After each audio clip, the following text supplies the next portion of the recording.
Today we have Kent Schofield with us. Kent is a frequent visitor to my Facebook page, The God Conclusion, and we decided that we had some things that we'd like to talk about. So, without any further ado, Kent, over to you. All right. Well, thank you, John. Yeah, as he said, my name is Kent Schofield. I'm 33 years old. I was raised in a Christian household. I was a devout, believing Christian myself until I was around when I was 25 to 26. I underwent, I guess you could call it a deconversion process. I started to question certain things, and I ended up, after a good deal of thinking and conversing with people, I ended up on the non-believing side. So that's where I'm at now. I don't have any professional academic credentials. It's just this is just a topic that's been of great interest to me since, since I started looking into it and wanting to understand more about the religious beliefs that I'd had. I wanted to verify them, validate them in a way that made sense to me. And that when I found I couldn't, I decided that being an atheist or labeling myself an atheist made more sense.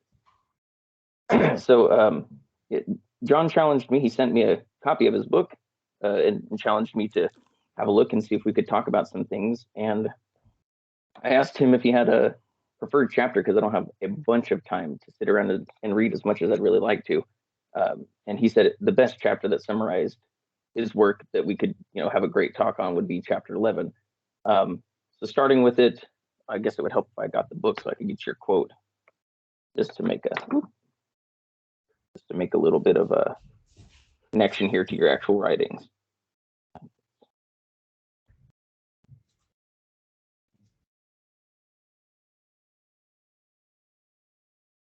Okay, so first note I have is where you said the universe can either exist by chance or by design. There just isn't a third option. And to that I said, well, necessity, selection, and brute fact are three alternative options that I can think of. And there are going to probably be other options that I can't think of since I'm not a professional philosopher and I don't quite know how to delve into thinking in that rigorous of a way. But even those options stand out to me as alternatives between just chance and design. I don't know if you want to dig into any of these or if you just want to score through them. That depends on how you want to go forward. Well, I certainly would like to dig into them, but I want to give you every opportunity to speak for as long as you'd like and make all the points that you'd like. So, normally I have a notepad in front of me and I just make notes, but Okay. We'll just hopefully I'll be able to remember, and if not, you can jog my memory. Sure. Yeah, and I've got them written down. These ones are they're lighter. There's some we could probably have good conversations on each of these little things, but you and I discussed prior that intelligent design will probably be the big sticking point we can go on with greater detail on. So yeah, just saying for that first point, I think that it essentially is just a false dichotomy to say that the only options are chance or design. Let's see the second one. He said practically everyone. Oh yes, okay. So he said practically everyone believed in the phlogiston theory at one day, and then nobody did. Once they discovered that there was something wrong with that theory. And my note on that was that this is kind of a flawed criticism on that misses the point of scientific advancement, which is we started with very little and have worked our way up. To say that we were able to dismiss the phlogiston theory, and so we should consider that our current theories are on equally fragile footing is just to miss the point of scientific advancement altogether. That's not to say that there aren't things that can't be wrong about the theories we have today. Most scientists will tell you there almost certainly are problems with almost any theory.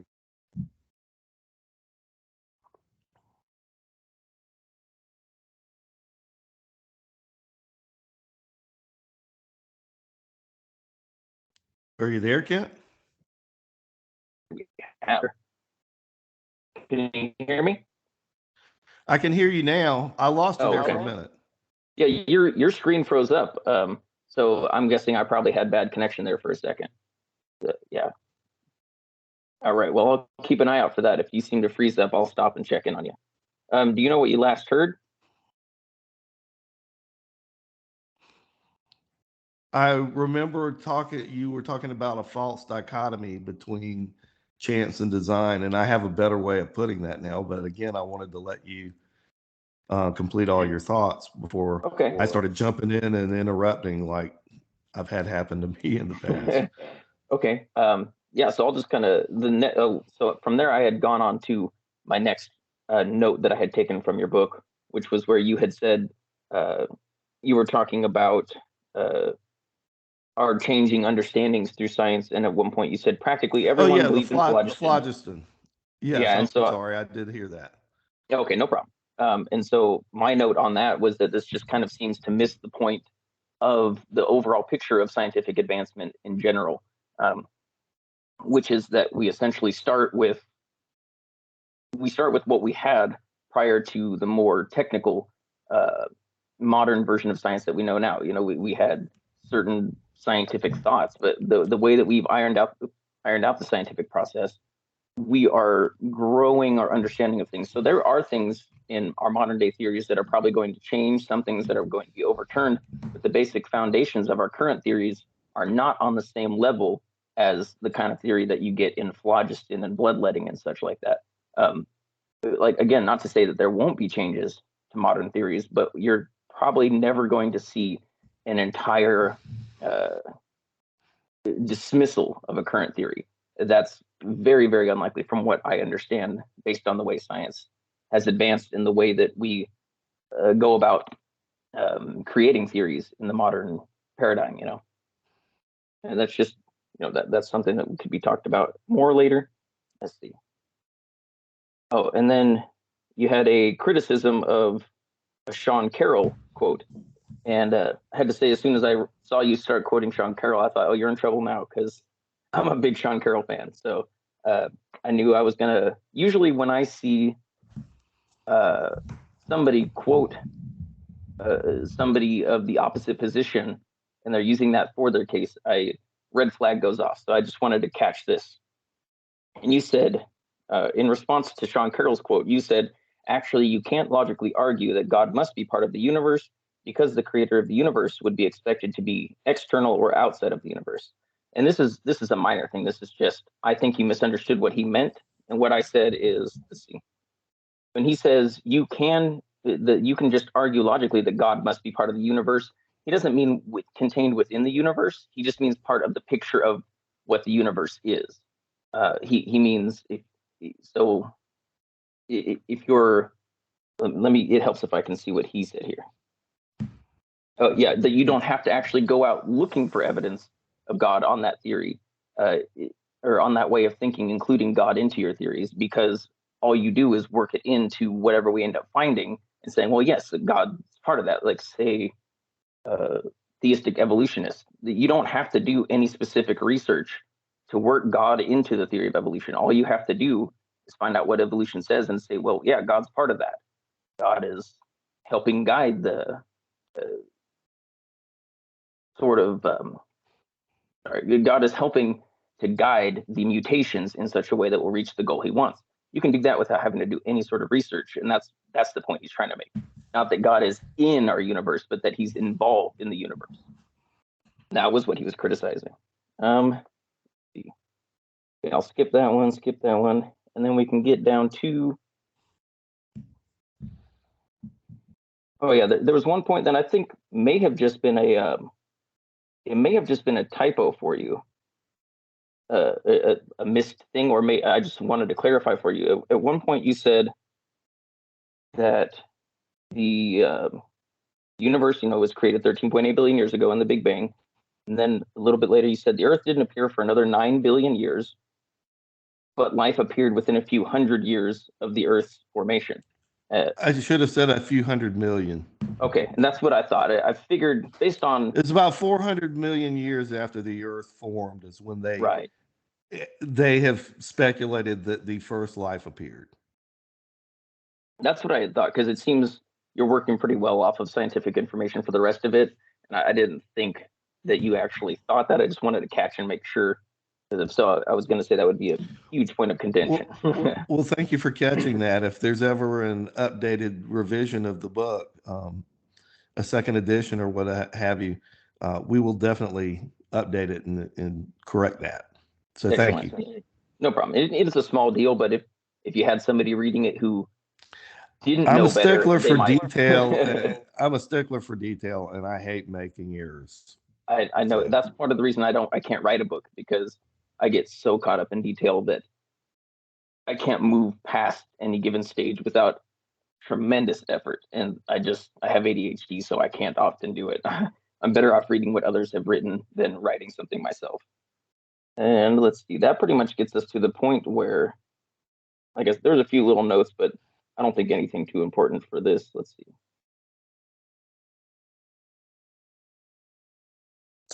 Okay, yeah, here we go. So now we're getting into the intelligent design issue. On the PDF version you sent me, this is page 230, and you start going into the essentially the fine tuning type argument. You're talking about living in the Goldilocks zone, and let's see, and then you get down to talking about there's a third explanation that's required to explain away the improbability problems associated with the origin of life. These separate creation events require independent calculations of improbability or the introduction of one intelligent designer who immediately resolves any improbability issue. Okay, so now I can get into my notes on intelligent design, because I said this is the issue that I have with the concept of an intelligent designer. It's that it more or less actually begs the question, because the common thing in question for both you and I as believer and non-believer is what is the cause or the reasoning, or what is the how have we ended up with an orderly and rational structure for the universe? And the intelligent design way of answering that is to look at the way that humans have used our ability to design and create things, and kind of try to analyze or make that analogous to the way that we see the universe is structured and organized in a way that works. And we say, well, if the kind of functionality that we see behind human designs is required, it requires having an intelligent mind behind them, then so much more so for the universe. That would be my summary of kind of what the intelligent design advocate would be stating here. My problem is that humans are actually part of that system. So when you're pointing to human design, the way that, or actually, let me read the way I wrote this, because I think if I freeball it, I'm going to lose myself. Let's see.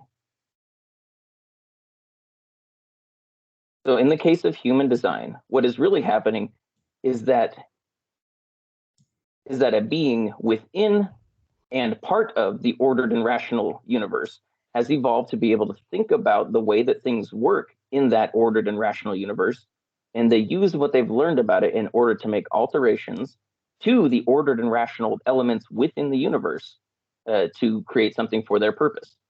And to take and extrapolate from that and suggest that there's some sort of ultimate intelligent being outside of the system that created all of those elements that go into how humans are able to use their intelligence design, to me, it's kind of begging the question, because we are within the system, using the system that's in place to make alterations within the system that still adhere to the parameters of the system. You and I can't create, I mean, I know it's in a bunch of science fiction movies, but more or less based on what we know about how the universe works, you and I could not create a perpetual motion machine. It can't happen because of energy transfer, the second law of thermodynamics. We couldn't do it. It's just not possible. So there's a limit to what our intelligence could even have us do, because we're stuck working within the parameters. But when we talk about an intelligent designer, they start that being would start with nothing. It's just themselves, no parameters. Maybe we could say the parameters of logic. I see no issue with that. You know, this being couldn't create a stone so heavy it couldn't lift it. You know, that kind of deal. But to say that they had to work within the structured and rational parameters that we understand we have to work through, to me, is begging the question. I don't see how you can go from beings in this system operate in this way, and we can use that to say that a being used a similar process to bring this all into existence in the first place. And now, as far as I'm concerned, you and I can go back and forth now if you like. So we can kind of butt heads on this, or you can get clarity from me, or whatever you like. Okay. Well, let's back up to where the conversation started, and that was chance versus design. And I've got a different way of putting it now. Okay. I prefer to state it as a planned versus an unplanned universe, because Okay. that is a true binary choice. It is. Yeah. And I am definitely big. I'm coming at this from an information technology. My background is in computers and information systems, that sort of stuff. So you've used words that are like raising red flags with me, using words like system. A system is a construction. It is a created thing that accepts input and process data as input, processes it, and produces information as output. That's what a system is in computers. And in the universe, we can say that the universe had an origin. We know that. We call it the Big Bang. That was actually one of my notes I didn't get to. Um, and it's interesting to me because I noticed in some of your footnotes you referenced the video conversation between Penrose, Sean Carroll, and I forget the Laura lady's Mercini name. Houghton.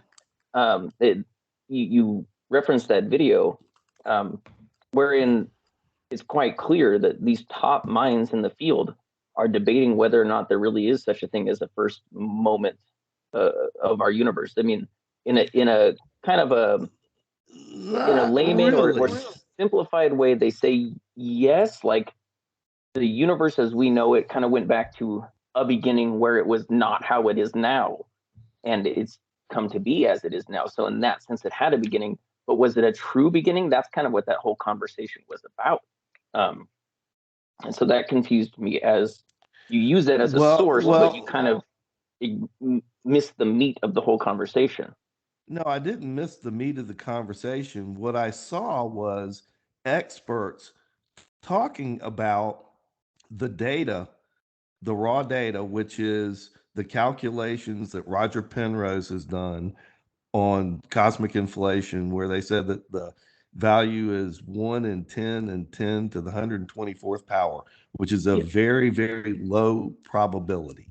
Yeah. And because of that low probability, and because of the fact that Roger Penrose is an atheist, he's trying to solve the problem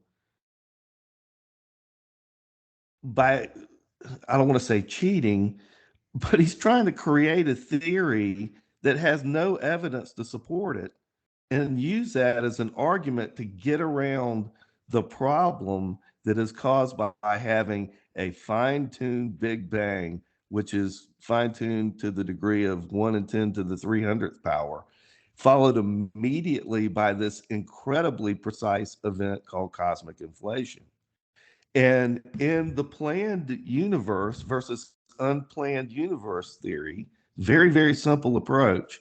In the planned universe, well, it's as atheists always like to say, God did it. So God spoke and said, "Let there be light," and the Big Bang occurred. And then God stretched the universe and continues to stretch it, and that's cosmic inflation. These things are actually in the Bible. They're in there. But it's not black and white like a scientific paper that you have in modern day English. It's written in ancient dialogue and ancient phrasing, but it's in there. And Right. in the planned universe, the probability of God creating is 100%. In an unplanned universe, we have to accept the probabilities that these experts are calculating and telling us are the probabilities that are associated with the Big Bang and inflation. And if you look just at the Big Bang and inflation, at the end of that, you're left with virtually no chance, no probability at all that pure accident explains the origin of this universe.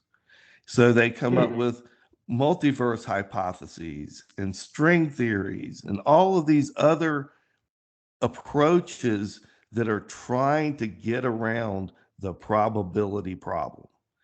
And it's a I, fundamental problem in existential science.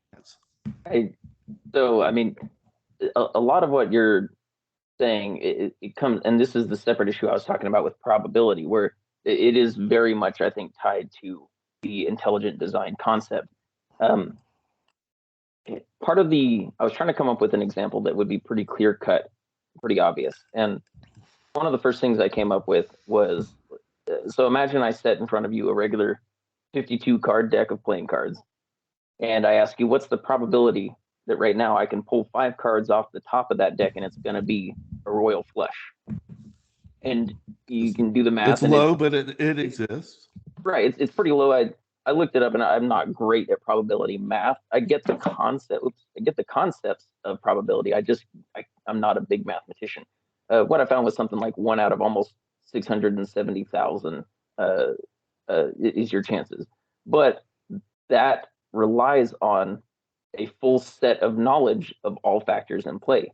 We know how many cards are in the deck. We know what each card is. We know the different variables that can constitute a royal flush.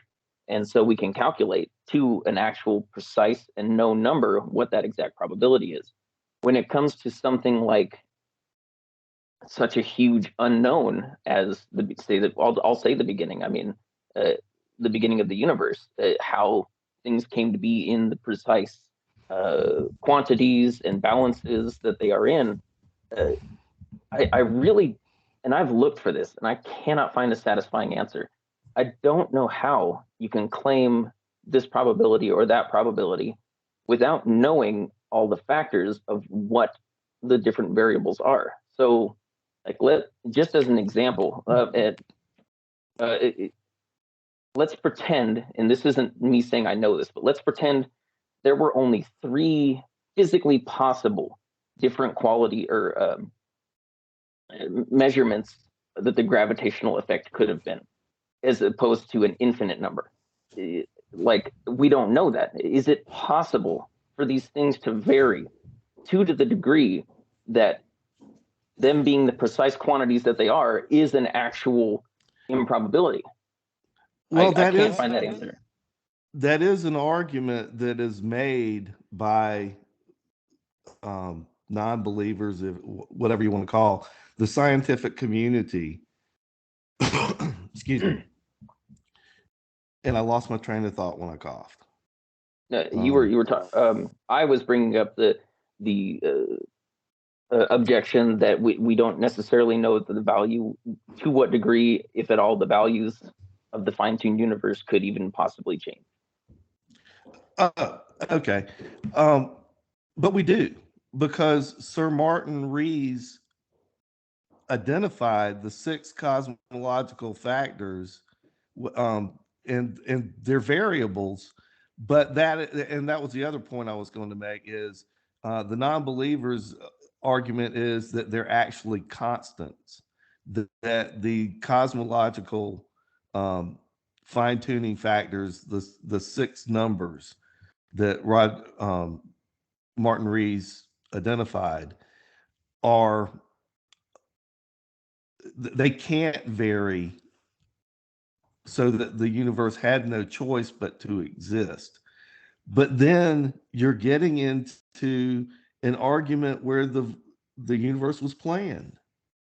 If they're constants, who set the constants? And you'd mentioned that you're a big fan of Sean Carroll, and as it happens, even though I know he's an atheist, I really admire and respect the guy, and I like a lot of his work. And one of the things that got me thinking about what I call my own multiverse hypothesis is his arrow of time theory, where time began with the Big Bang and only goes in one direction. And he talked about you can't unbreak an egg. But he said if you're standing outside of this universe, you're outside of time. Mhm. And he talked about the static parent universe and then child or daughter universes, where our universe is the product of this multiverse eternal static parent. And I'm thinking, how is that any different than heaven?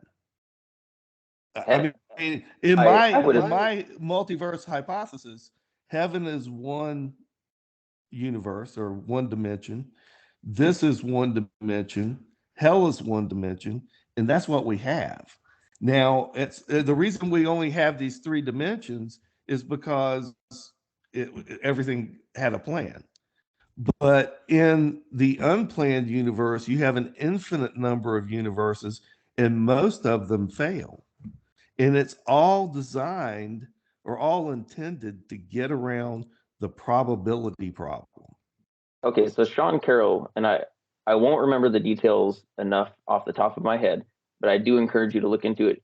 Uh, I believe it was in his famous and fantastic debate against William Lane Craig, where Sean Carroll addresses what you just said there, that the multiverse hypothesis was made in order to get around this conclusion, or in order to try to explain away such and such. And again, not I can't give you great detail, but I can remember the gist of what he said, which is essentially that is false. The multiverse theory was not invented. It's an understanding that we have based on current mathematical and cosmological models. It is a it is a consequence of those. If we take seriously these equations and these cosmological models, then the universe follow or the multiverse follows from that. It's not something that was, well, gosh, we've hit this point and we just can't accept that God done it this way, so we've got to come up with something else. It follows from the theories that are in play. It comes of its own accord. They don't make it up. It says if you take these things seriously, then it means we have this multiverse situation going on. That's that's his Okay, explanation. everybody on the planet is coming at these questions, these existential questions. We're all coming at it with a confirmation bias that supports our existing worldview. Sean Carroll is no different. Sean Carroll is a professed atheist. And Mm-hmm. Sean Carroll once, I mean, I've watched the guy on all kinds of programs, and I saw him once on a panel of atheists, and they got to talking about death. And he said, I know what happens when we die. Well, that's not being a very good scientist to make that claim because he can't prove that he knows what he claims he knows about death. And I asked him, I wrote to him, I wrote him an email, and I asked him if he had looked into what is commonly known as corroborated veridical NDE phenomena, where people are in a a state very near death. They, while in that state where they're completely incapacitated or even temporarily brain dead and no heartbeat, they see and hear information and recall that information when they are revived accurately, and other people can investigate that information and verify that their claims are true. Again, people can speculate. They can say, well, it's the dying brain in the last few seconds of life. They hear things that they shouldn't be able to hear, but they really do hear them. And then when they come back, they think they were dead or what have you. But there are examples where people are on an operating room table in one part of the hospital and they overhear a conversation that happened in a cafeteria. And when they come out of a coma a couple of weeks later, they recount that conversation And everybody involved says, how did you hear that? How did you know that? Now, Yeah, I've heard these stories, and I hate to be so, what's the word? I don't want to be dismissive. I want to take those accounts seriously. My problem is it comes down to, from what I've seen, I haven't, the best I've seen is a few conversations between people who take the perspective of what you're saying here and some who are a bit skeptical or outright reject it. And the best I can take from it, the best I see is that they're honestly trying to investigate. They're taking seriously these people that say they've had these experiences. But the problem is the investigation comes after, when the ability to verify that what they're saying happened has already had chances to develop in legendary type ways. It's had chances to be skewed or misunderstood or passed along. They're taken from secondhand. And I'm not trying to fully dismiss and say there's nothing there. I don't know. I'm just saying I'd like to see a really critical and really rigorous treatment I of it could give before you I an could take it excellent seriously. I can give you an excellent example that you should look into, Hmm. but I will give it to you with a caveat before I do. And that Okay. is the guy that first uttered the words corroborated veridical NDE phenomena was a guy named Dr. Gary Habermas. I know of them. And I was listening to a lecture with him. And recently I heard a lecture. The name I was about to give you is Pam Reynolds. Don't know And that. okay, she was suffering an aneurysm at the base of her brain and given virtually no chance to live. She flew to Arizona and they did an operation. It's called a standstill operation, where they cryogenically lower your body temperature, they drain all the blood out of your brain. It's a very, very delicate, very precise medical procedure, very carefully documented medical procedure, I add. Yeah. And things were said. Pam had an experience that she reported information that her eyes were taped shut prior to the surgery. She was heavily sedated. They had nodules stuck in her ears that made a clicking sound. And while under that conditions, and then they're putting her into the state where, or they're in the process of getting her blood drained. Hmm. And the cardiovascular surgeon tells the neurosurgeon that she can't get a vein in one of Pam's legs. And the neurosurgeon says, use the other leg. And Pam, after the surgery, said, why are they cutting my legs? This is supposed to be brain surgery, because she didn't understand the process. But she claimed that she overheard the conversation, which was documented in medical records. Furthermore, she described the drill that was used to bore into her head as looking like something like a toothbrush. Hmm. And she described the box that this bone saw was shipped in as looking like her father's tackle box. And all of this was verified by a doctor named Michael Sabom, who investigated all of her claims. And of course, then Pam goes and claims that she goes to heaven and that sort of thing. And that's the part of the claim that doesn't interest me as much as the part that can be investigated and Hmm. corroborated. And it's not just Pam Reynolds that is making claims of things that she could not have seen with her natural eyes or heard with her ears during the time where she claimed to hear them.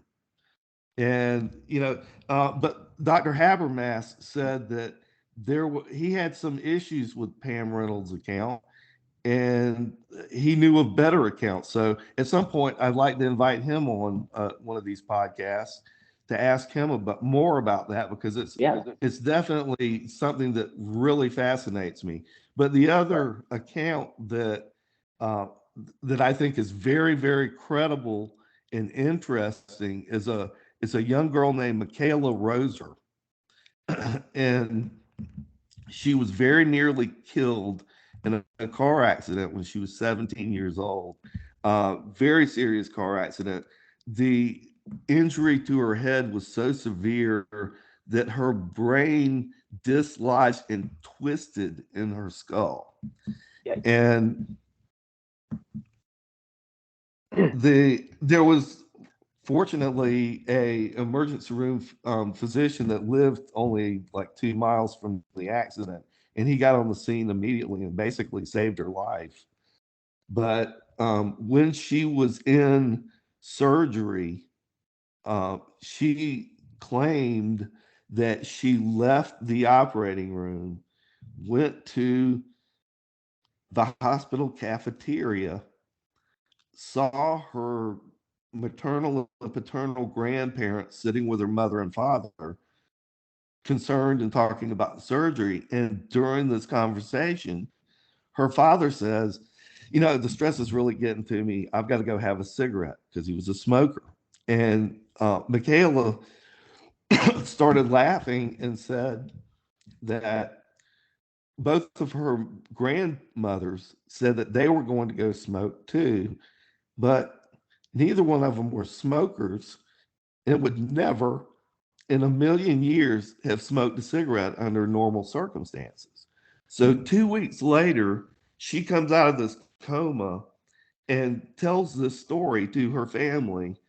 And uh, I understand from your perspective, you can say, well, while she was in the coma, maybe the family talked about it and her subconscious mind heard it and translated it into the story. I understand any one of these stories, you can pick them apart.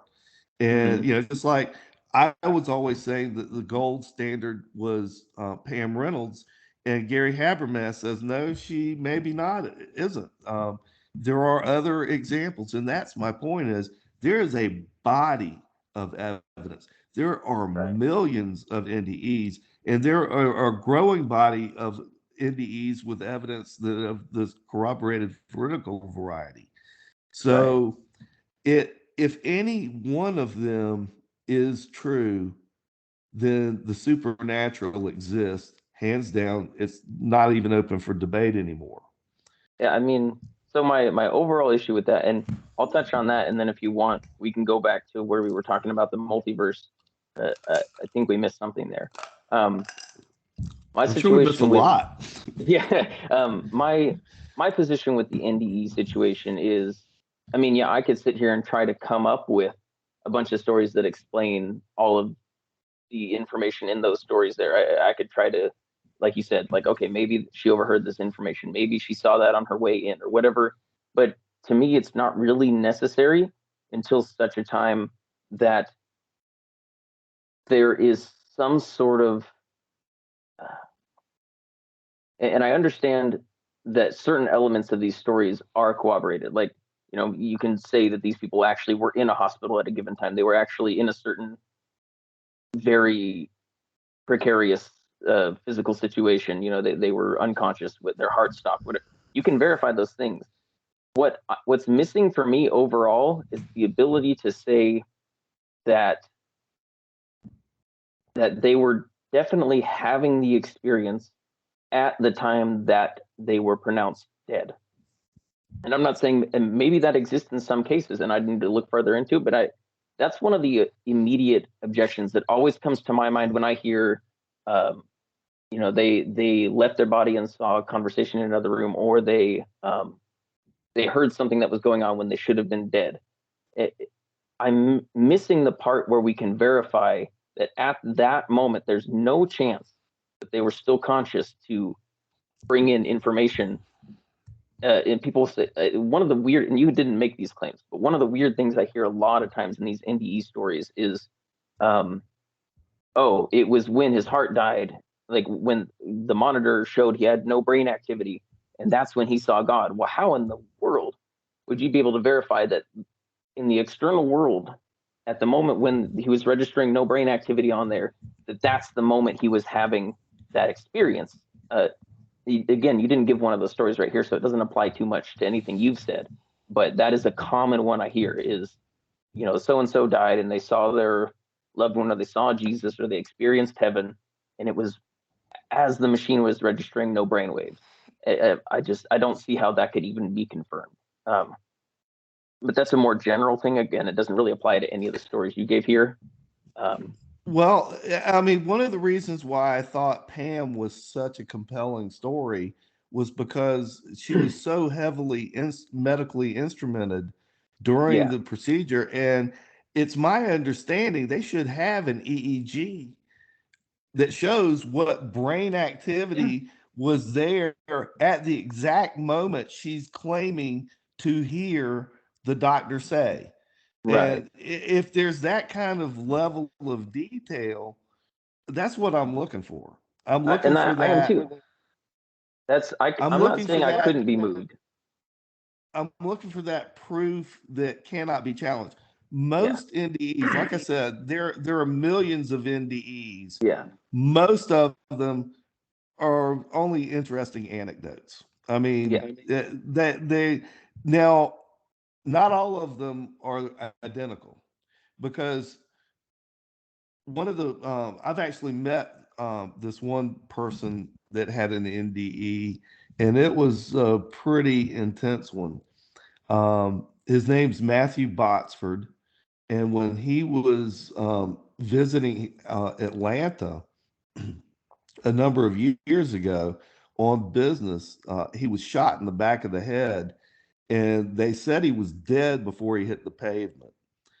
And he was so far gone that the doctors asked his wife to donate his organs.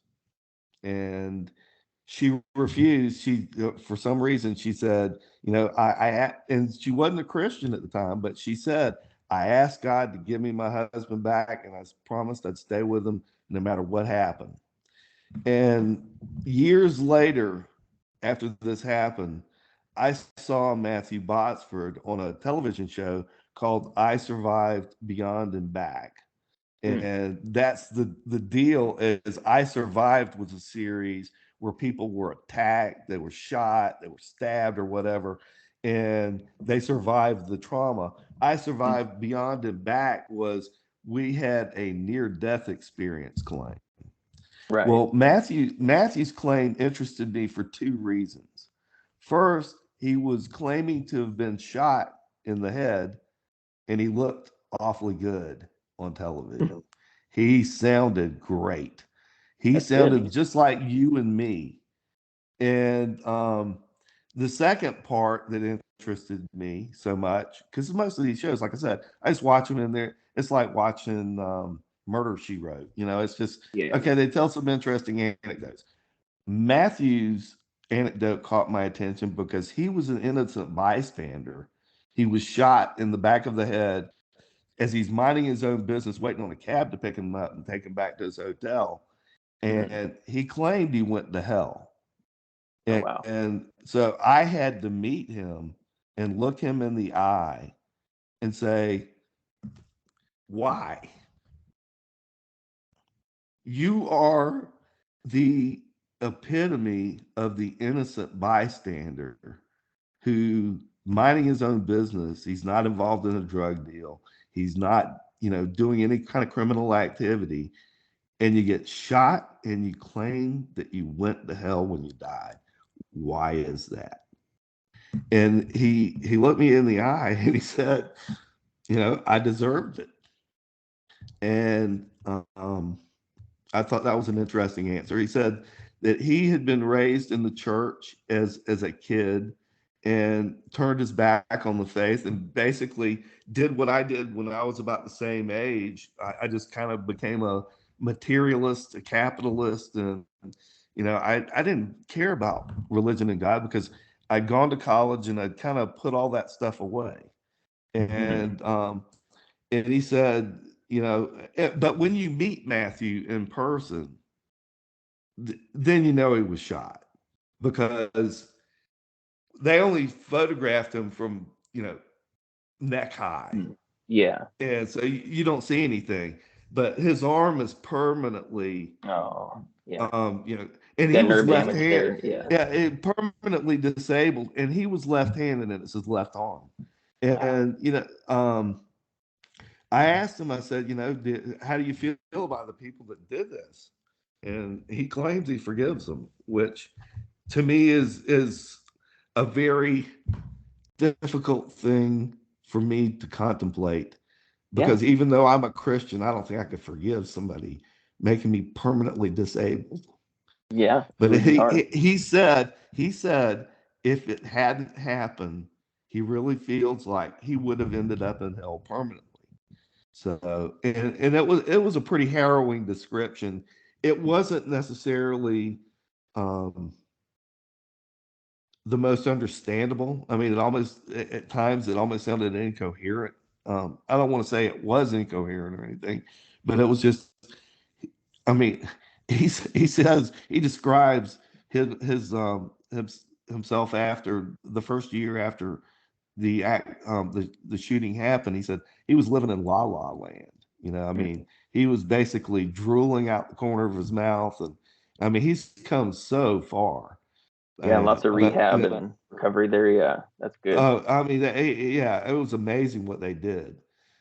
Um, and it's not irrefutable proof that God exists.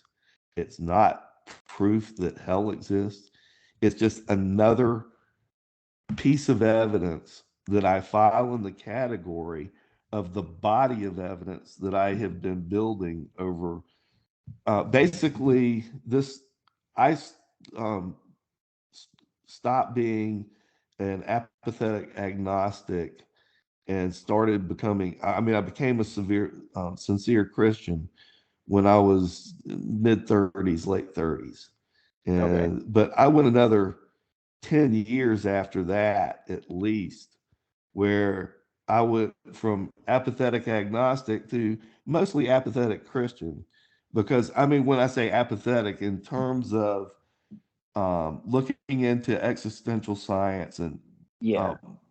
macroevolution, all that stuff, it wasn't until Richard Dawkins was on the Colbert Report and he said that cars and computers and cell phones are all intelligently designed, but a human body is not. Hmm. And as a programmer, knowing virtually nothing about biology, I couldn't challenge that with evidence, but instinctively I knew that was just nonsense. And so that's what opened up Pandora's box and got me reading The God Delusion and The Greatest Show on Earth and Why Evolution is True and The Living Cosmos and When Life Nearly Died and all these other books that I've read Yeah. on physics and chemistry and biology and paleontology and all of the subjects, because now I'm keenly interested, because I'm kind of, the clock's ticking here. I'm not as young as I used to be. um, I don't want to be wasting my time, but the longer this goes, the more difficult. I mean, I just have to be honest. The more difficult it is for me to conceive of a conversation like this that could lead me to changing my mind. And it's We're not that I'm not open minded. I change my mind right. about a lot of different things, but there's this body of evidence that is virtually overwhelming when it comes to the probability argument. The universe, Right. planned or unplanned. If there's another option, I'm open to hearing it, but I can't think of it. Okay. Well, let's go there real quick because I think that actually that brings us around good. Back very well to the point we were at, which is so we were talking about probabilities, and you kind of took the multiverse. I know a lot of atheists do this. They'll say, well, potentially we're in an infinite series of multiverse events, and so of course we're in one where it all works. And that's one view to take. I'm not sure how strong of an argument that is, but for me, that's not even necessary because I'm still at a point where I don't see that there's even a problem to tackle. I think, how can I put it? When we're talking about things like improbability, when we're talking about design or not design, you have to start with some basic assumptions that lead you to start asking questions in the first place. When you wake up in the morning, you sit up out of bed, you put your feet on the floor, and you stand up, you don't have any questions about that process because that's how it always happens. You expect that. If you woke up and you sat out of bed and you climbed down from your treehouse, you would be like, why in the hell am I in a treehouse? This is not how I usually go about things. So when we look at the way the world works and it works the way that it does, I fail to see why there's a problem with needing to explain how it came to work the way it does. To me, that starts with the assumption that we should expect it to not be the way it is. And I haven't seen any justification for, and I'm not saying don't question it, but that's part of the reason I have a problem with concluding God rather than entertaining the idea of God, is it's not to me established that we have a problem to overcome without first starting with the assumption that there's an answer to the problem. And if I can be more specific, let me see. So for something that's very contentious, people, I see it, and it just boggles me that people still use this argument, is the reference to abiogenesis as being a problem for evolution. Abiogenesis is a problem. It's something that's being worked on.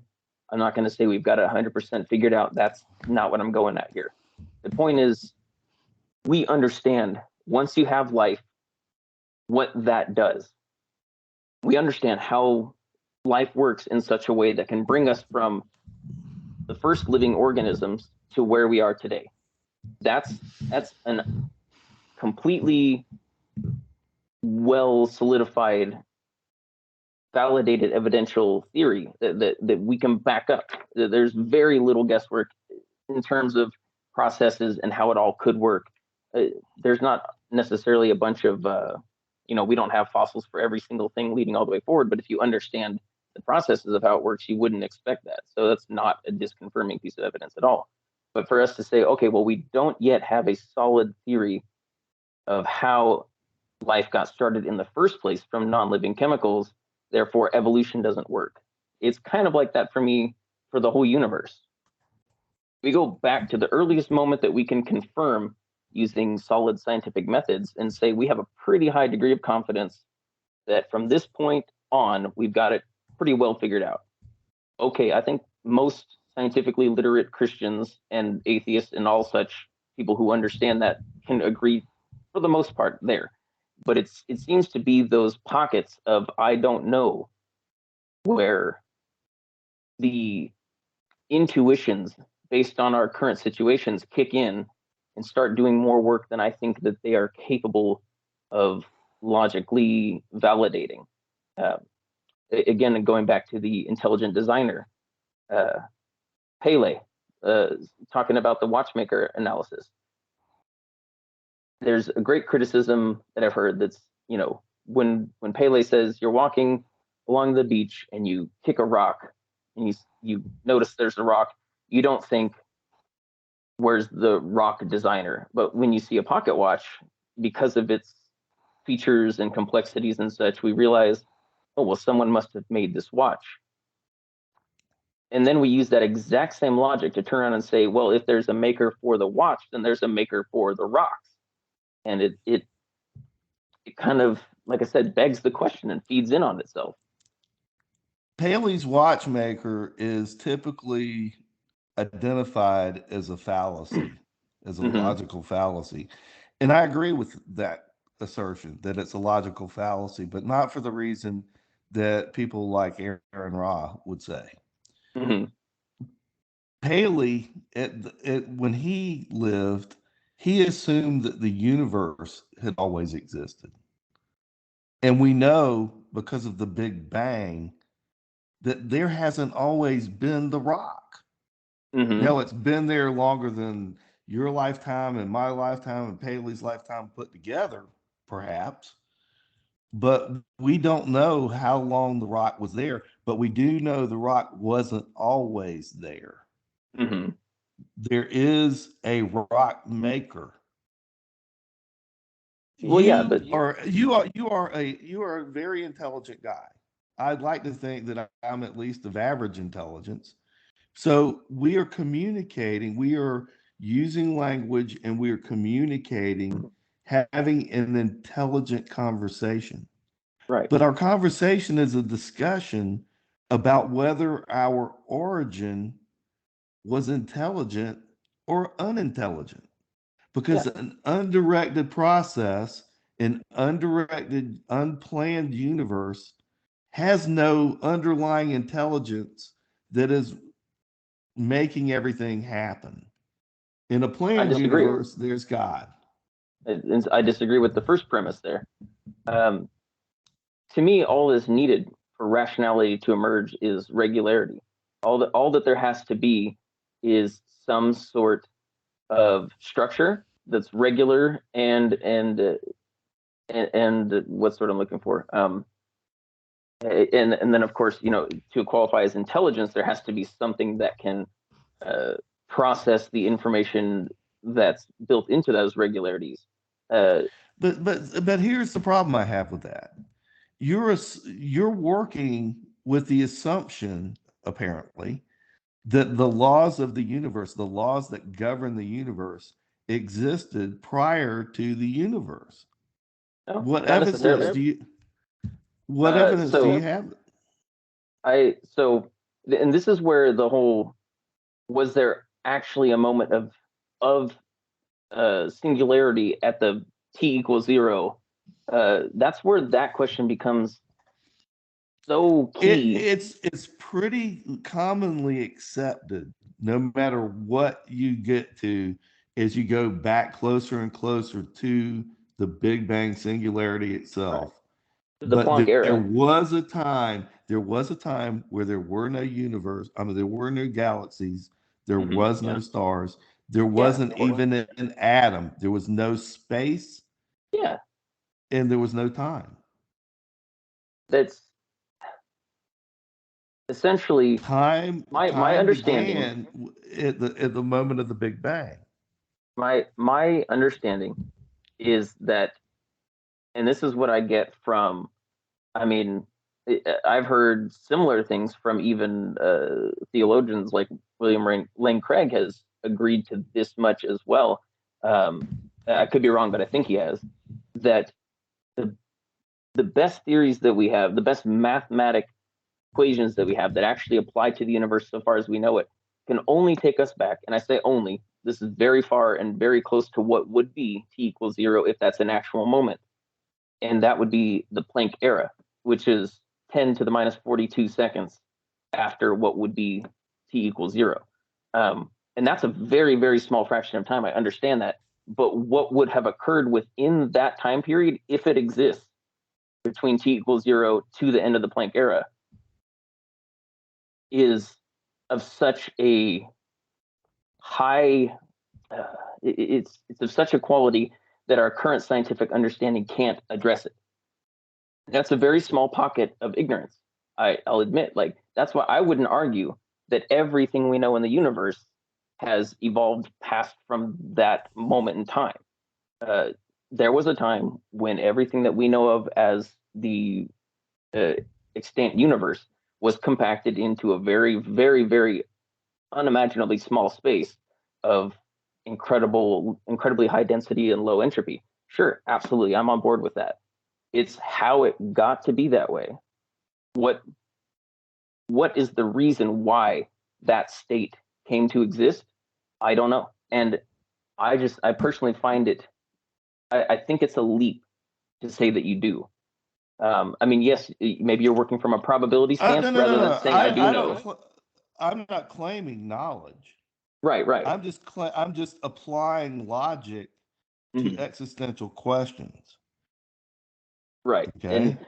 my my hangups come, like I said, it is very hard to pinpoint. Like it's one of those things that maybe I would be better actually trying to write out when I free to just kind of blab my mouth. I do tend to kind of trip over myself sometimes because I have a lot of thoughts That's why going we on at have an once. editor.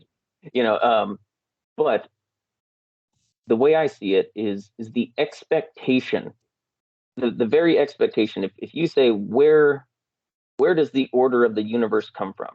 How do we get that? To me, that starts with the foundational and untestable, let alone unverifiable assumption that the standard that we should expect absent God is chaos. I can't see any reason for starting with that assumption other than you're starting with the God assumption. If you, in my opinion, and this is as somebody who was a Christian believer, genuinely believed in God and thought atheists were idiots, how could you possibly think that all this came to exist without a God? To where I am now, I think that if you start from an actual blank slate of I don't know, here I am in this universe, and how is it and why is it how it is? If you start from there, you will not ask, or at least you won't use it as a stumbling block that leads you to unfounded conclusions. You won't ask why is the universe in a structure that makes sense. In my opinion, it's I can't see why we shouldn't expect that. I'm not saying we can't ask. Is there an explanation for it? Is there something more foundational than the structure of the universe that explains why the universe has a structure? It's ask the question. That's great. I want to know. If there is something, I want to know. But I can't use that as a hang up to then say, okay, well, the universe is so excellently structured that somebody, some sort of intelligence, must be responsible for having made it so structured.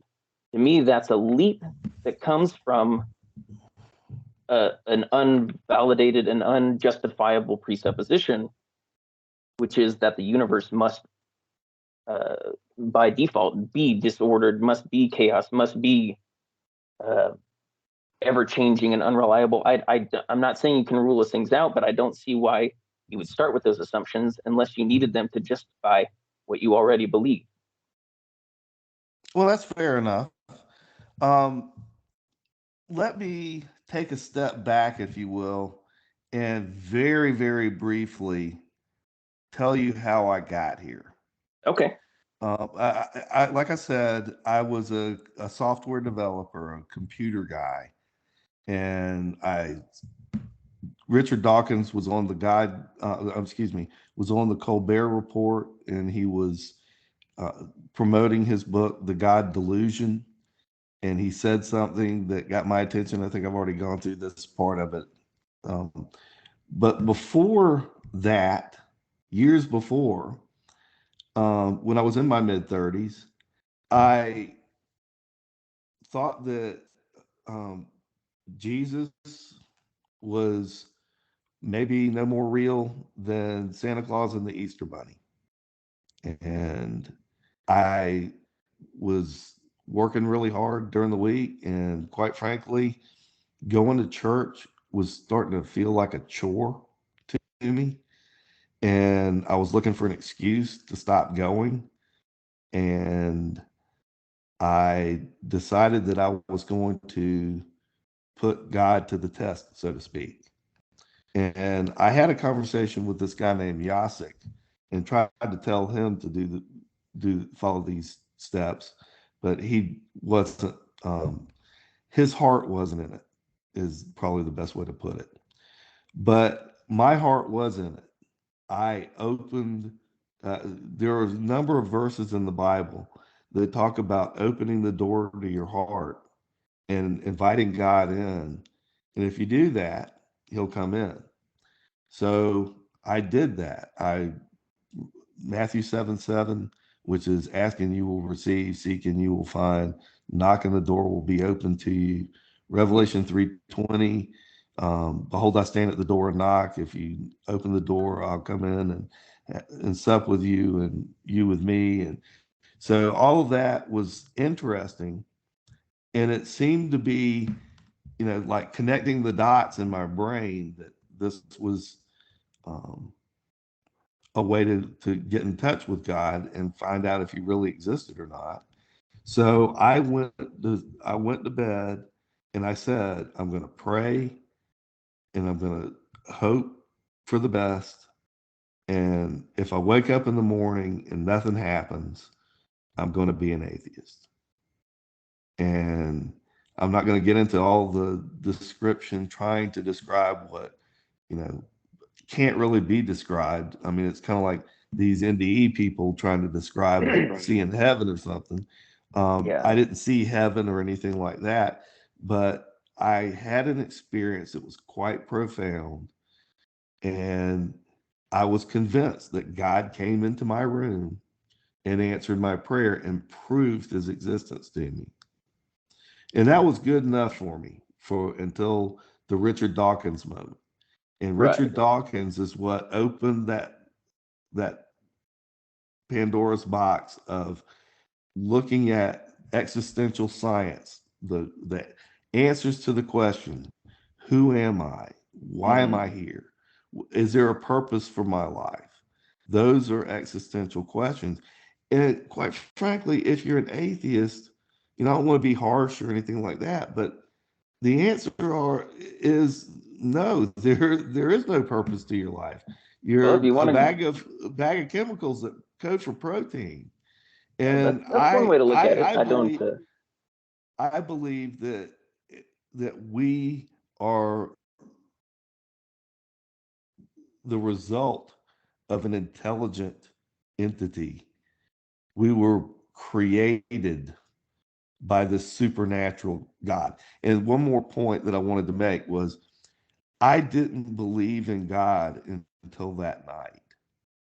But what strikes me as funny now is, and one of the reasons why I was not able to the next day after or whatever to convince myself that I just self-induced some sort of pleasant hallucination so that I thought God came into my room and didn't.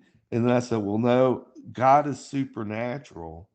And you already believe in the supernatural because from the time I was about 19 or 20 to 23, 24, something like that. My one of my best friends uh, lived in a haunted house, Hmm. and it's very well documented. And I didn't just have one experience there; I had dozens of experiences over several years, and they were very different in many respects. Sometimes it would be playing with lights. Sometimes it would be the elevator riding up and down. Sometimes keys would hide and disappear and reappear. But the most impressive, the most um, impactful, because after a while, once you have a couple of dozen of these quote unquote paranormal experiences, it kind of gets run of the mill. I mean, I imagine. it Yeah. it becomes it becomes expected. Hmm. And I was playing chess with my friend Jim one night up in his attic, and I was focused on the chessboard, looking at it like I'm looking down at my keyboard now. And out of the corner of my eye, I could see a rocking chair that was positioned where somebody could sit and watch the game if somebody was in there. And the rocking chair was rocking as if somebody was in the rocking Wow. chair. And it was very obvious. And this is an attic room. There's not air conditioning vents or anything Right. like that. And if Jim had strings in there, he could have been Penn and Teller. But you know, uh, uh, there was plenty that got my attention. But then the chair went from rocking just as if somebody's in it and going at it pretty good to the arms quivering as if somebody put their weight on the arms and pushed up from the chair. And then I could feel movement going behind me. And as that Wow. movement went behind me, I felt the touch of an invisible finger start on my right shoulder blade and go across to my left.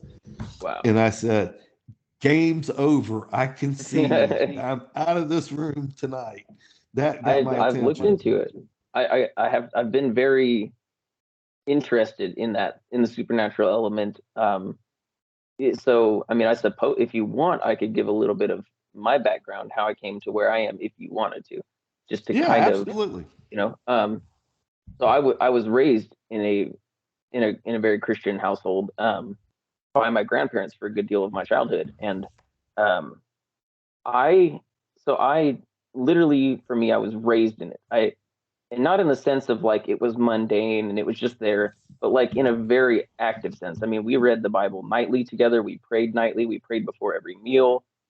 Heartfelt prayers, not just, I don't know. When I say that, some people think I mean just like habitual, just a recited prayer, but I'm talking like actually being thankful, giving thanks, and having general conversations.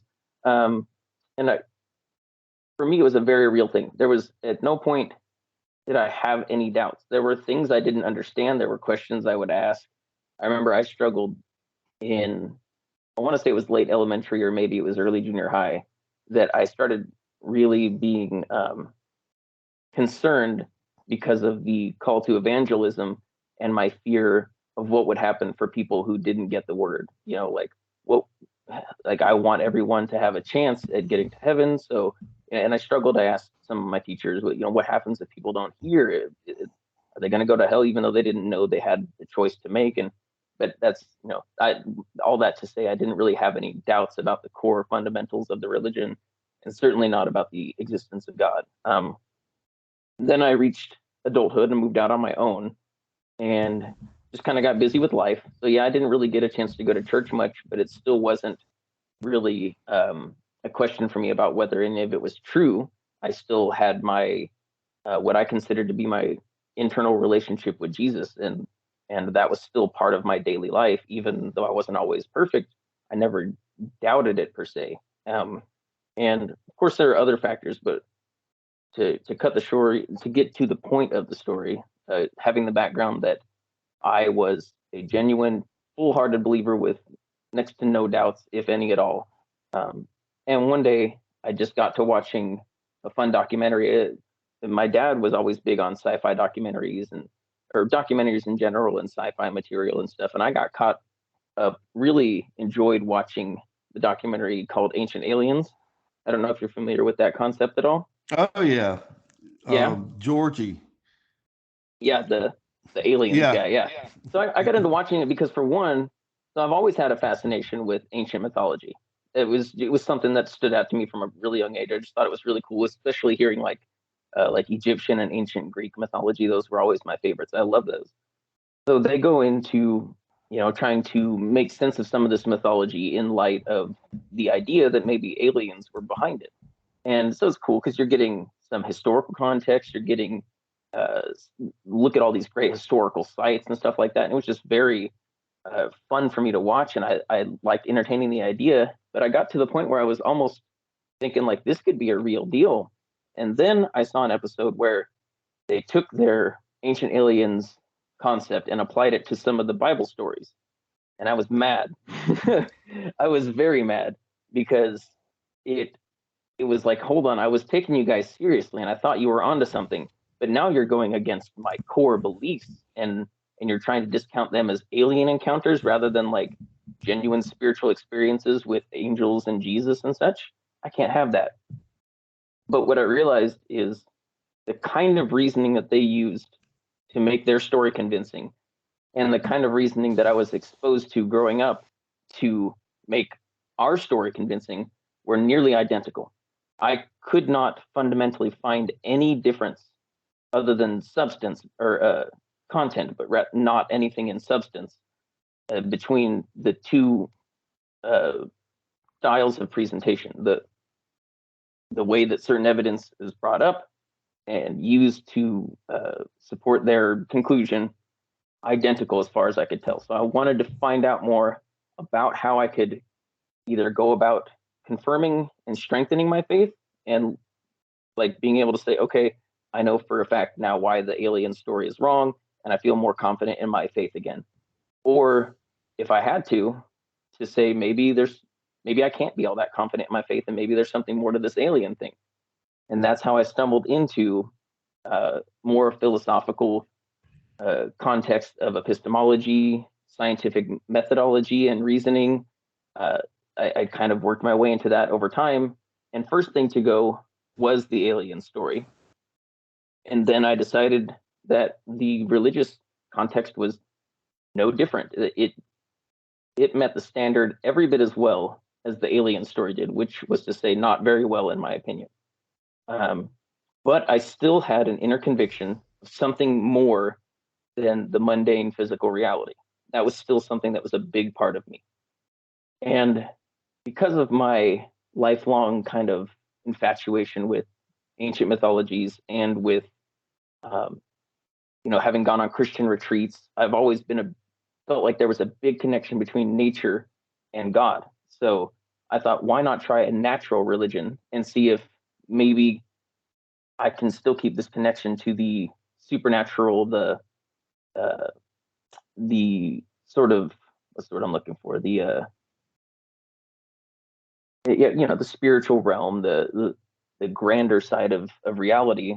Um, Trying to find that connection through spiritual religion. So I started practicing sort of like naturalistic paganism, um, things basically where you've got inner energies inside of yourself, and they're connected to nature, and you can communicate more or less with nature, magic crystals, those kind of things. And I had really profound spiritual experiences doing that were, for all intents and purposes, identical to the kind I had through Christianity. And that led me into trying to understand a little bit more about neuroscience and sociology and the various religions of the world, because we had always dismissed them growing up as Christians. You tell me a Mormon had a spiritual experience, and I'm like, no, no, there's just something going on in their head. You tell me some person of some tribal religion off in Africa had a spiritual experience, I just say, no, they're just having some sort of mental experience. They're just having fun, and it feels good to them, and they think that's spiritual. And I realized, what if there's no difference between what I've been feeling all along and that? Even though it feels so convincing to me, how can I be sure that what I'm having is any different from what they're having? Since I've had an identical experience under the Christian uh, paradigm and the sort of, I wouldn't say naturalistic, but non-deistic paganism, I've had identical experiences. So how is that any different from what um, these other religious paradigms might experience?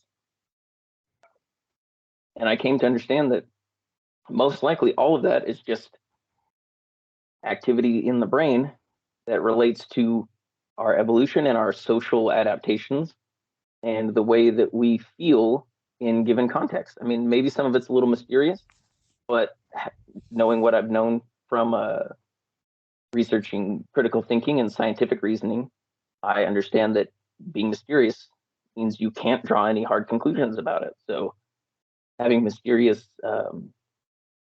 experiences can't really justify drawing supernatural conclusions until such time that you genuinely can rule out all other explanations. Uh, and I've found continuously that anytime I think I've ruled out all explanations, I find another one that I didn't know about, or I find that there's a whole pocket of ignorance that I have that could keep me from possibly having certain explanations that I don't currently know about. So I take mystery and I put it in one category of mystery, and I don't do anything with it until I have reason to do so. So that's kind of where I'm at now. That's why I'm an atheist. Do you think that the mind and the brain are the same thing? Yes,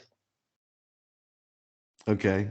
I think, I mean, to be a little bit more specific in case it's not clear, I think the mind is what the brain does. Just like, let's see, just like circulation is what the circulatory system does. It, I don't think circulation is some other meta layer of reality that uh, interfaces with our circulatory system. I think what we call circulation is an explanation of what the circulatory system does. I think mind is just our way of describing what our brains do. If what you're saying is true and monism is true instead of dualism or compatibilism, then the mind and the brain are inseparable. And that belief is contradicted by the evidence of offered in some of these near death experiences that I alluded to, and people that have out of body experiences. And I mean, there is a whole slew of evidence. And I mean, you could believe that everybody involved is lying. It's kind of uncharitable, but you could believe that. But then you have to say, why would all these people be lying about things like that? I mean, I'm what's the motive? I'm very slow to pull out the label liar. Um, there is an alternative to those two as well. There is mistaken, and I think this is my thought without having done a ton of research into the specifics of every single case. But my first impression, if you were to ask me what your first impression, why do you think these NDE stories aren't all that um, convincing to you? For me, I would say because it seems to me like it's more likely that what we're getting is kind of like unintentionally exaggerated, unintentionally corroborated accounts that may have gone through uh, the expansions of retellings that we know happen in day-to-day cases. I mean, I'm not saying this applies in every case because again, I haven't looked through them all, but it seems to me at least possible that these people genuinely believe that they've gone through these experiences that they're saying. I'm not calling them liars in any sense. I just think maybe things have leaked in that have made it what in a clinical trial would be considered contaminated, a contaminated trial, you know? Okay. In the God conclusion, my approach, even though I make it very clear on the Facebook page and some of the things I say, actually, I think I write it in the book, but I am a Christian, but the book is not using the Bible as a source. It's not a Mm-hmm. resource. Yeah. The evidence that I'm talking about is scientific evidence, and it's usually generally accepted. Um, there's scientific evidence for the Big Bang, and we can Mm-hmm. argue or discuss, more polite, Yeah. about what existed prior to the Big Bang, but I don't really think that we can question the evidence for the Big Bang at this time because redshift and cosmic microwave background radiation, and there's Right. other evidence that has been produced since then that's even more Right. compelling. I can't remember what it is off the top of my head, Well, but that comes there's down to other like evidence that that first line exists. that first line that Sean Carroll had in that video when they gave him his chance to speak was depends on what you mean by Big Bang. If you're talking about the Big Bang model that explains the expansion of the universe from its previously hot, dense, low entropy state, then of course there's no question about that, and that's what all that evidence is. But according to again, this is my best understanding from what I mean. I've heard Neil deGrasse Tyson, I've heard Lawrence Krauss, I've heard Sean Carroll, Alan Guth. I've heard them all talk about this, and they say what we know for sure ends at 10 to the minus 42 seconds after what would be t equals zero. We can't say t equals zero is a real event in history. It might be, but it's a prediction of general or special relativity. It's a prediction of the classical universe. When we know that we actually live in a quantum universe, we need to be able to investigate it with a unified quantum theory of gravity before we can go any further back because of the way things break down at those extreme levels, the asymptotic level of infinity that can't be calculated with known mathematics at this time.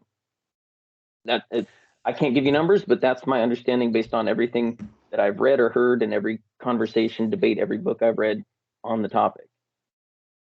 Well, Which I isn't to was say kind there of get isn't a Big Bang moment, but sorry, I didn't mean to throw you off your groove there too, but it is one of those things that ultimately, I guess, I feel if we want to say, yes, there was a Big Bang moment, I'm not going to die on that hill because I don't personally think it makes much of a difference as to I'm whether not there's any more fixated on the credibility. big. I'm not fixated on the Big Bang. I do believe that there was an origin of the universe and that there was an Hmm. origin of life, and we Yeah. call that origin of life abiogenesis. And we could talk about that, but we've already been at this for almost an hour and a half, so we Yeah. kind of need to be heading toward a point of conclusion here. Sure. Um, Yeah. Take this where you want to go. what what I wanted to say next was in my book, my approach was to look at scientific evidence. Hmm. First and foremost, scientific evidence. And then I said, if it's scientific evidence, I don't really care where it takes me. If it takes me outside the boundaries of Christianity, I have to go there because I am making it my epistemic duty to investigate every piece of scientific evidence or purported scientific evidence that I come across. So, because of that reason, in one of the chapters that I don't think you ever got to, and I understand that completely because everybody's busy, I talk about reincarnation. Okay. And there is, you talked about that you want to give people the benefit of the doubt and believe the NDE stories. There is a reincarnation story, and there's only two options for this story. This kid who was 5 years old, his name was Ryan Hammonds. Either he was professionally and meticulously coached for an extended period of time on a very obscure, virtually forgotten Hollywood actor life history, or something, either reincarnation or demonic possession, whatever you want to say, some sort of supernatural phenomenon gave this child access to very specific details of the life story of a guy from Hollywood named Marty Martins, whose big claim to fame was to have a non-speaking role in a George Raft movie. And most of his career was as a Hollywood talent agent. But this kid knew his favorite places to eat in Chinatown. He Wow. knew his home address. He knew his children. And it was only when he saw Marty Martin's daughter at his grandmother's age Hmm. that the spell was broken. Whatever connection was severed, and he became Ryan Hammond's only, not Ryan Hammond's, with all of these memories of I see. of Marty Martin's. Okay. So, and it was investigated professionally by a guy named Jim Tucker, Dr. Jim Tucker from the University of Virginia, and he applied the scientific method to the evidence. He gave photo lineups of people that Ryan claimed to know. He claimed to have, that he met Senator Five in a cemetery and gave him some hush money, paid him some money under the table. That was one of the fantastic stories that he told. And research found a photograph of a senator named Ives, very close, but not Five. And Yeah. Ives put him in a photo lineup with three other photos from the same era, same basic thing, and the kid picked out. He did that over 50 times. He had over 90% accuracy. And then the other claims that he made, they weren't debunked, they just couldn't be verified. Right. This kid knew the life of Marty Martins. And That is, there's I not a mean, logical that's not a logical yeah. explanation unless his parents coached him I, deliberately and spent a yeah. lot of time doing that. And then why would they do that? I I mean, it mean, would be a big hoax they for no reason, and I go, but yeah, they were professed Christians, and they did not like this information at all. Did yeah, not like it because it doesn't fit in Christianity, and that's one of the big criticisms that my book gets from Christians that have read it. Is he goes into this other stuff. Well, it's because that's where the scientific evidence is taking me.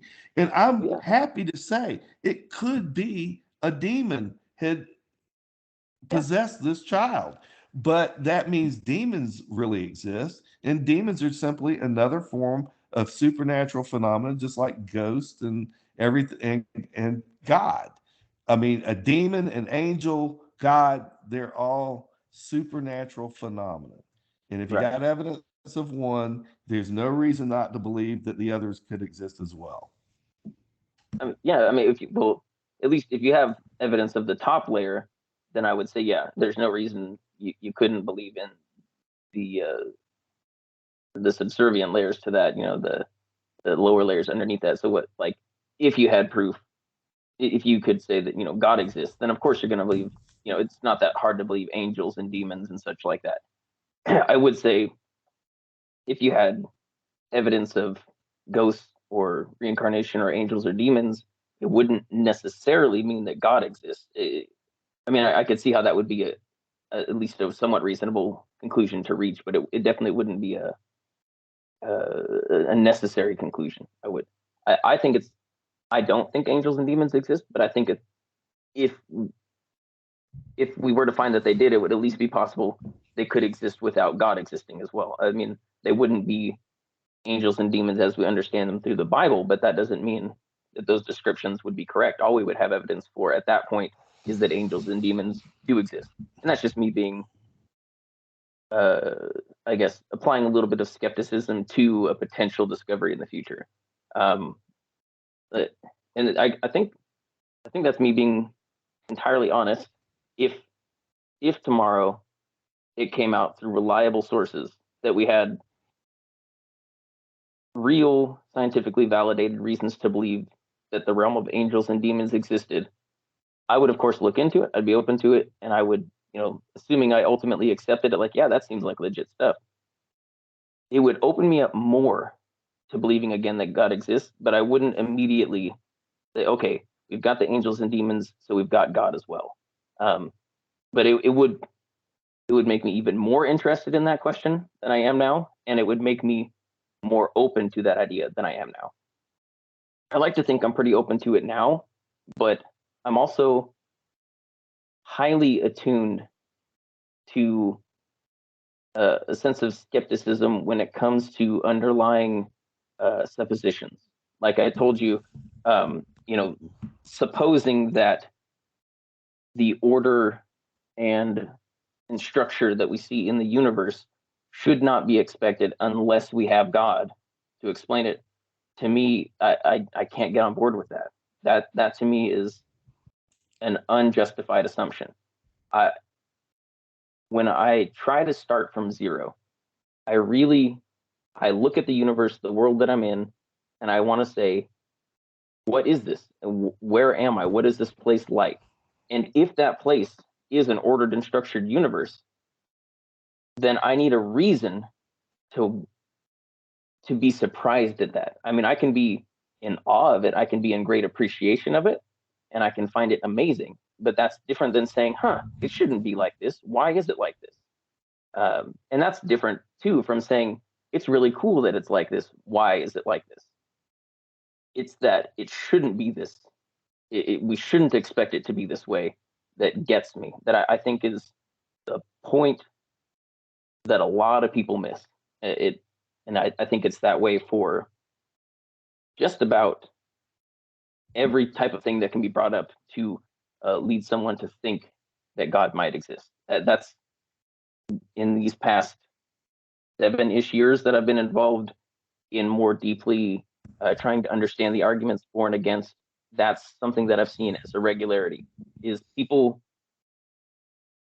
it can be on either side, but I'm more concerned about the suppositions coming from the theistic side because, in my opinion, they're the ones making the claim. I'm saying I exist in a universe. The theist agrees I also exist in a universe. We both want to know why. I say I don't know. I don't know why the universe is here. If there's a why, I don't know. I don't know why it is the way it is. If there is a reason why, I don't know. But it's the theist who says that they have the answer as to why, even if it's only a probability, like a really high probability. No, no, we don't. Okay. I can't read the mind of God Well, and no, but say you why say, God what? well, no. So I mean, you wouldn't have the explanation as to why God made it, but your explanation for why the way it is that God made it that way.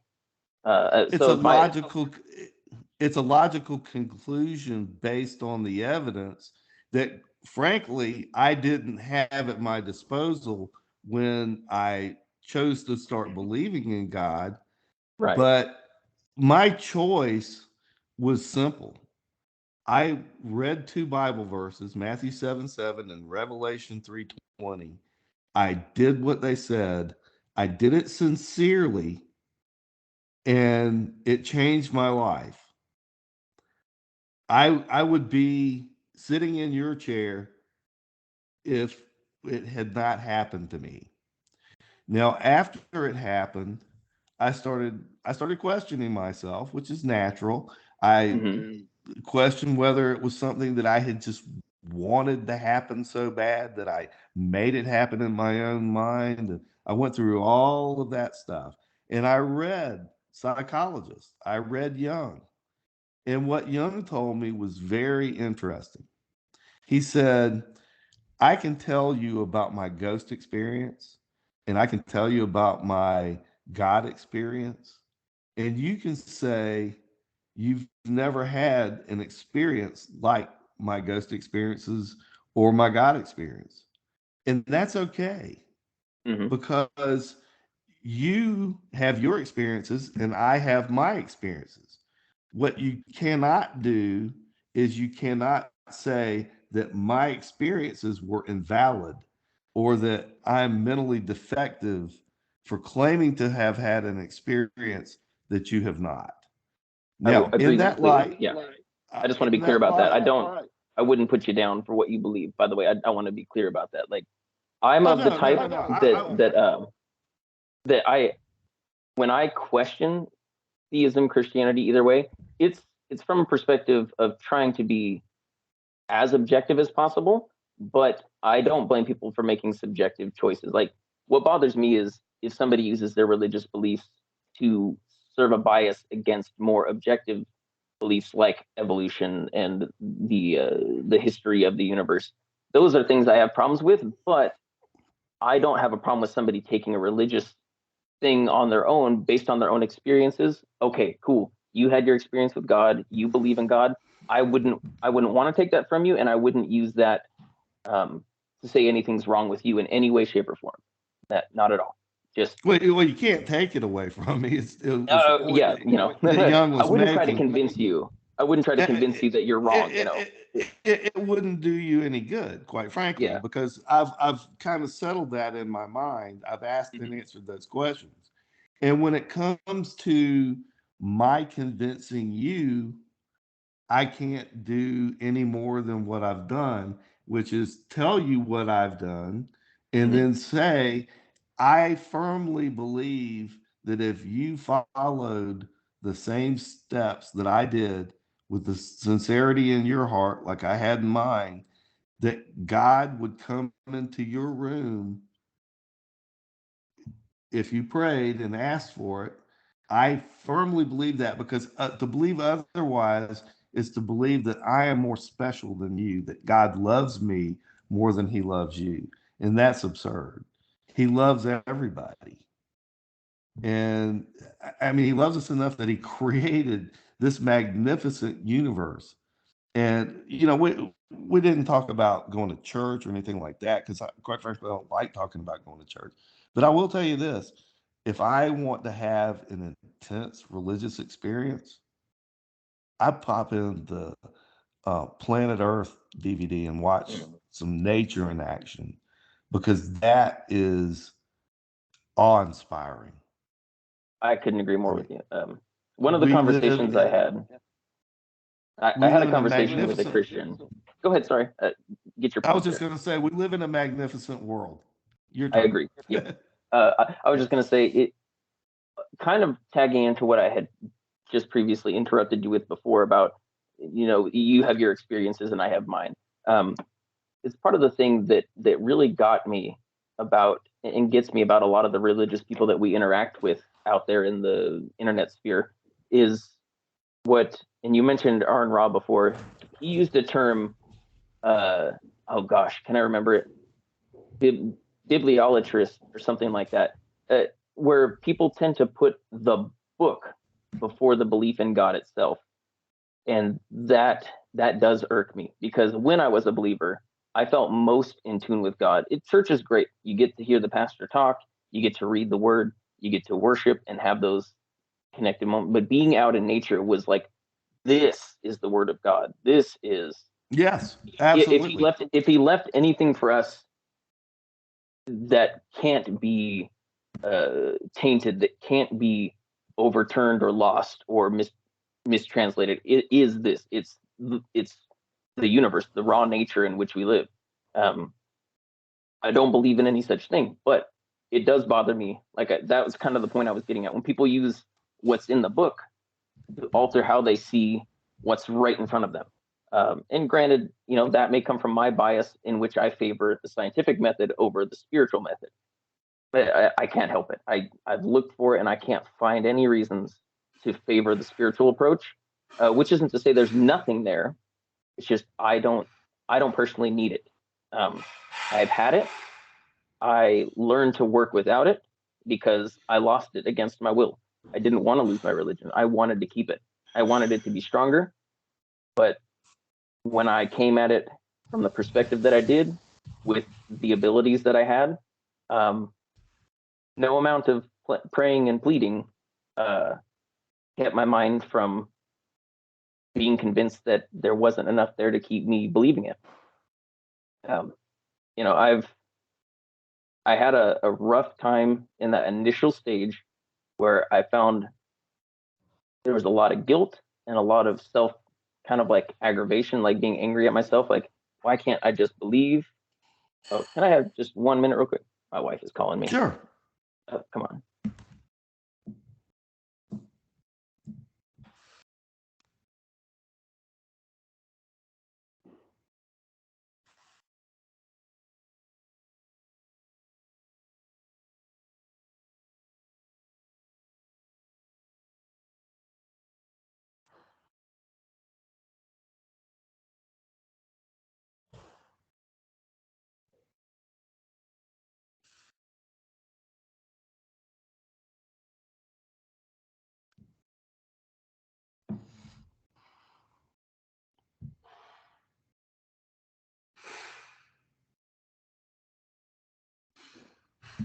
All right, let's see. Okay. Yeah, so I just wish I guess I don't know if your audience will end up being primarily of the religious leanings, or if you'll have a good balance. I don't know how that's going to end up working out for you. But to any religious listeners to your podcast, I would just say, whatever your position is, I would suggest approaching the world in as raw of a format as you can, trying to put aside biases, which it sounds like you did. Trying to put aside biases, trying to actually learn the most in-depth about the world in which we live as you can. And you don't even necessarily need to put your faith on the chopping block like I did. Just learn about it from the perspective that this is what God gave you to learn about, and go for it. It's a shame for me when belief gets in the way of understanding. To me, that's a shame. It's something I try to help people avoid. I get criticized for being such a vocal atheist, but I try not to be disrespectful or confrontational with it. If I see a problem, I speak out about it. That's all. Something that I think is a problem, I want to say something about it. Honesty is the best policy. That's it. I appreciate you. The meme that you had that I originally commented on. To me, I wasn't angry about it, which some other commenters on the post seem to think I was responding in anger.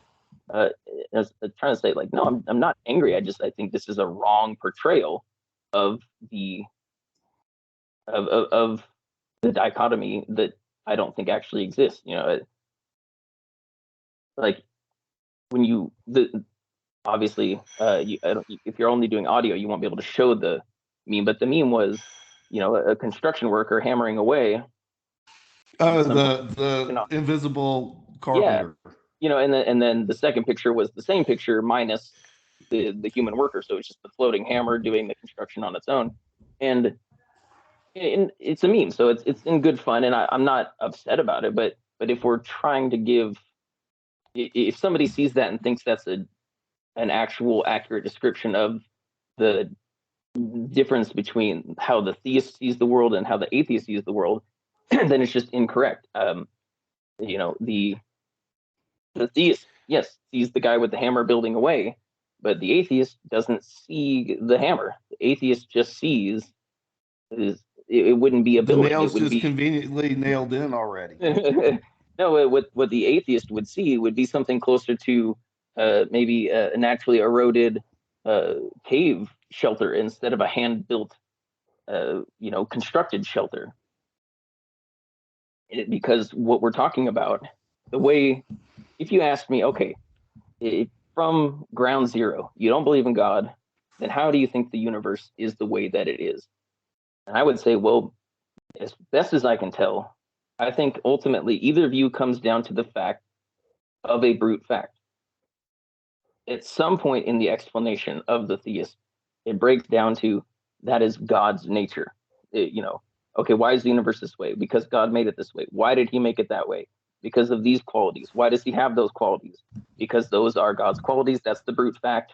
That is the explanation of who God is, what his qualities are. And I'm not going to pretend to know those, but essentially, it's going to, if you back up the question far enough, you're going to hit a brute fact of that's just God's nature. As somebody who doesn't believe there is a God, then I just look at it and say, whether it's the universe or some multiverse or some other situation that we don't yet know about, I think it's perfectly logical to conclude that at some base level of reality, there's a brute fact of this is the way that reality is. And asking why becomes a nonsense question just as much as asking why God is the way he is might be considered a nonsense question. And from there, it's all okay. Then why did this happen? Because that's how the universe is structured. Okay, and then how did this happen? And then we get into the explanations that we can learn through science. We can't probably learn through science the ultimate structure of the universe. That might not be possible. Um, but once we learn how the universe works, then we're justified in understanding everything that it can do without adding anything else to it. Well, as I see it, again, it all boils down to the planned versus unplanned universe philosophy that I embrace. And when you start with the Big Bang, it's very difficult to read what's in the first chapter of Genesis, that God created the universe merely by speaking, by simply saying the words, let there be light, the Big Bang happened. Mm-hmm. But it's equally, if not more difficult, to understand how the Big Bang occurred without any sort of an explanation for how it happened. The multiverse existed, this little marble-sized ball, or however small it was, sized pre-universe, dense pre-matter that exploded into all of the universe. There's nothing that is serving as the catalyst for the Big Bang to happen. There's nothing to explain why inanimate matter became a living organism. I mean, these are all very remarkable, very complicated questions. And there's not any easy answers. I'll give you that. But Yeah. the evidence suggests that the unplanned universe, the evidence that comes from the experts on the science side, many of whom are atheists, Their evidence still says that the unplanned universe is extraordinarily improbable. I I take issue with the word improbable, even though I do understand that it's a useful term even outside of how it might generally be understood. Like kind of like the term theory. Like when we're talking science, I assume you know the difference between scientific theory versus a colloquial theory, right? Yes. Yeah, okay. I kind of see it like that. If we're saying improbable in a scientific context, I'm not going to say that it carries as what's the word, as clearly defined difference. But I think when you get an atheist scientist who's telling you like, wow, this thing is improbable, I think it's a little uncharitable to take that and uh, uh, kind of translate that or try to decipher that as a code of saying like we shouldn't expect this. I think what they're saying is we have more to understand about the way the world works. And I know this to be the case with Sean Carroll because I've listened to him lecture for hours and I've read, it, well, the entirety of his book of his book, The Big Picture.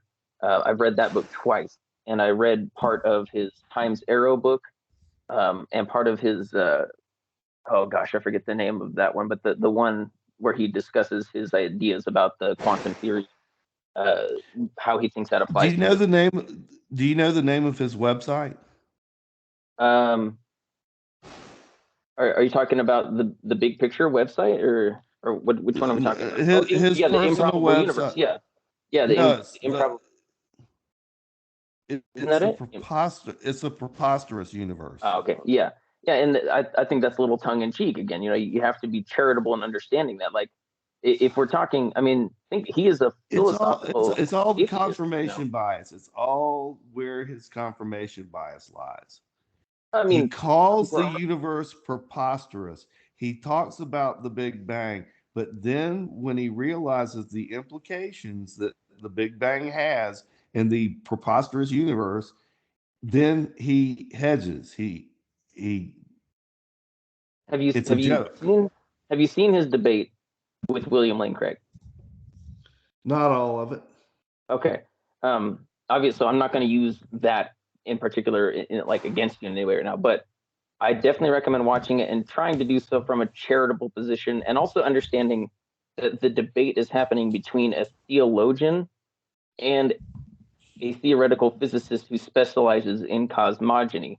Because William Lane Craig makes all these assertions that are quite similar to what you're making, and like when we got to the point about the multiverse earlier, where I told you he explains how when scientists bring up the multiverse, it's not as an escape clause to get out of any sort of conclusion that they don't like. It's that it is a conclusion that follows necessarily from the uh, equations and theories within the field. It's not like, hey guys, we should come up with this idea about where all this stuff came from. It from his explanation anyway. It is a matter of what follows from the equations that were built from known axioms, known figures from the actual universe. And if you follow them to their conclusion, it makes necessary the existence of a multiverse. But he says, you know, also there's going to be flaws with the math. It's not complete. So that's why we're not sure if that multiverse is there yet, you know, because it's with math, it's all axiomatic. You've got the axioms, which you know are the figures that are put into the equations, and then you've got the equations, and then you have to test them to see if they match observation. And he says there's still work to be done there, but it's not as if we're just making this up to escape the conclusion that we don't like. It's what follows from what we have. And I'm not going to say he doesn't have a bias. Of course, we all have biases, so that's not what I'm getting at. But you have to be able, when assessing his work, anybody's work, uh, assessing what they have to say, you have to be able to separate their opinions, their ideas, their pet theories versus what's actually, you know, accepted through the literature and through consensus of the relevant experts. And I guess they're vital points of the most nuanced conversations on this topic, but overall, I don't think that important in terms of getting the big idea for me of how I think the universe works.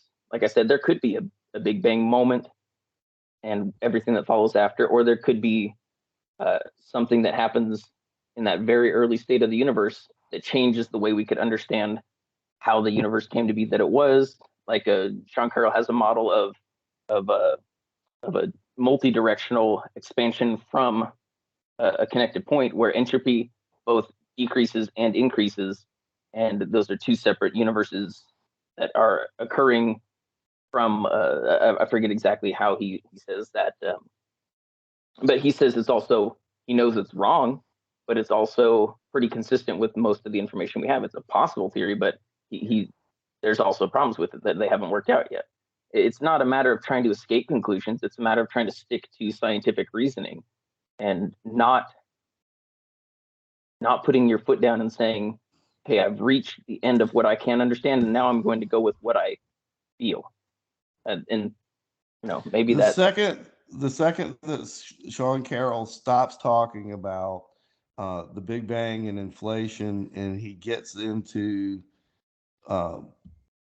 death or anything like that, he's not being scientific. He's being a human being who has his own cognitive bias toward his established beliefs, and they affect his thinking to some extent in his work, whether he wants it to or not. It biases his work. I mean, that depends on what you mean. Again, like that's why the peer review process is there. If something, I'm not a real big fan of peer review. I mean, it's not perfect, no, but I mean, that's one of those things that's like, it's what we've got. It's what we've got. Have you ever heard of the BZ reaction? The BZ reaction? Yeah. It sounds familiar, but I'm not. A guy named Boris Belousov discovered that if he mixed certain chemicals, it would create this oscillating reaction inside of the beaker where the chemicals would change colors multiple times, as I don't know why, but he observed it, he documented it, he submitted it for peer review, and basically the scientific community ended his career. They refused. I did read that actually in your chapter. They refused to even investigate his claims, which were very easy to replicate, and said that his work wasn't properly documented. Basically, they shunned the guy and destroyed his career. Then Zhabotinsky comes along. He follows what Belousov did to the letter, and he gets half credit for Belousov's discovery. That's how peer review works. In modern day science, if you're in climate science, you don't get funding unless you support the abrupt climate change, global warming. 97% of all the scientists agree with this one consensus opinion. It's all politics. It's all a bunch of garbage. I'm not gonna hold on. So we're at 2 hours, so we're opening up a huge can of worms, and you're right. Cut this off here. That's fair. But I have spoken with an IPCC scientist in his house for over 4 hours, and we talked about all of this. He believes his computer models, and he's a very smart guy. I don't trust computer models because garbage in, garbage out. I mean, you can have the best model in the world and feed it garbage data, and you get garbage results. Exactly. So I'm not a it's all axiomatic. If you've got the wrong axioms, then you get the wrong answer, Absolutely. You know, So he believes in the dire predictions right? that, but his solution is nothing that what the government's doing. It's going nuclear power. And Uh, all these wind farms and electric cars and all that, it's not going to solve the problem. It's going to make the problem much worse. if I But could make a again, quick point on your issue with peer review, and then if you want to either respond or wrap it up or whatever you want to do from there, just because we'll need to I wrap think it it is up, an but important make your thing. point. Okay. Um, so my issue with the issue you take with peer review is that I wouldn't say that peer review is perfection. And so by pointing out occasional and even fatal failures from time to time is not the same as saying the system is completely worthless. But what it is saying is it is, or what I can say is that it's the best option that we've got that helps to advance science. Whereas how you brought up the phlogiston theory before, there was no peer review. It was just this is what we think, and cool, that's what we're going with. Oh, Um, the concept of peer review is solid. I mean, yeah, the idea it's behind not it. perfect. The Yeah, problem is that humans are involved in the process, well, yeah, and but that's what we get. humans, forgive my language, suck. I Yeah, mean, yeah. I mean, and like you said, politics can get involved, and there can be issues with ideological barriers and things like that.